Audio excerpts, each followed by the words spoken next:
Iko, pwede ba kitang makausap? Don't you have to go home? Ayoko pa muna kasi magpaligaw. Sana maintindihan mo. Dahil dalawa lang tayong maiiwan dito, hindi ka pwedeng umalis nang hindi nagpapaalam. Sasabihin mo kung sino. Jasper Jean Mariano. Hindi sa akin yan! Sinong tatay niyan? That was fast. Nakabuo agad. Magpapakasal na kayo when you turn 18. I'm excited to see your baby. Gago! Sir, may problema ka ba?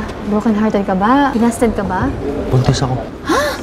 Papanggap lang kasi yung lalaki dahil takot ako sa kanila eh. Baby, paano pag nabuntis mo yung girlfriend mo? Ano gagawin mo? Close your eyes. Hoy! Gago kami girlfriend ka na, di ba? Are you out of your mind? Maybe. Salamat dinala mo ako dito. Oo naman. Ginamit ko lang si Grace. Sinungaling ka.